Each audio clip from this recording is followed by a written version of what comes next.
tout Congolais doit être content parce que un pays, dans le contexte qui est le nôtre, ne peut pas bien fonctionner sans un gouvernement.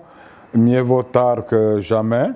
Nous espérons que la longue attente sera compensée par la qualité du gouvernement, parce qu'il était question de faire de bons choix, de gens capables de porter le pays de l'avant. Et là, j'ai jeté un coup d'œil sur la liste des ministres.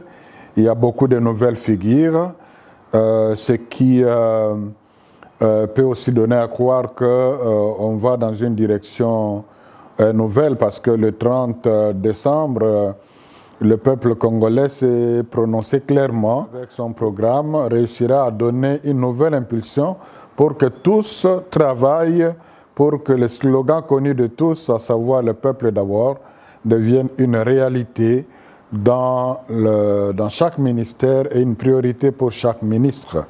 Nous avons quand même déploré, on le savait déjà, le nombre élevé des ministères. Je me souviens pendant le dialogue la Saint-Sylvestre, quand il était question dans les arrangements particuliers de faire le projet, la nomenclature plutôt, de gouvernement de transition, une première proposition était de 46 ministres. Mais là, les politiciens avaient difficile à se partager le pouvoir comme si c'était un gâteau. Et ils sont revenus cette fois-là d'accord.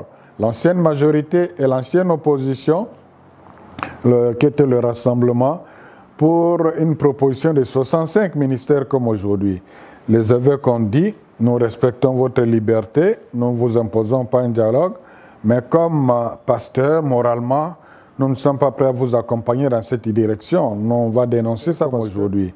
Les évêques ont dit, nous respectons votre liberté, nous ne vous imposons pas un dialogue, mais comme pasteur, moralement, nous ne sommes pas prêts à vous accompagner dans cette direction. Nous, on va dénoncer ça parce que le pays est en difficulté et un nombre élevé comme ça. Et voilà, aujourd'hui, on retrouve ça. Ben, cela ne veut pas dire qu'avec ce nombre, on peut parler de l'avant. S'il y a volonté politique, avec les richesses dont ce pays est gracieusement doté, je crois qu'il y a lieu que le peuple congolais se retrouve dans les années à venir. C'est notre souhait. Les évêques de la SENCO se sont déjà engagés à accompagner les institutions.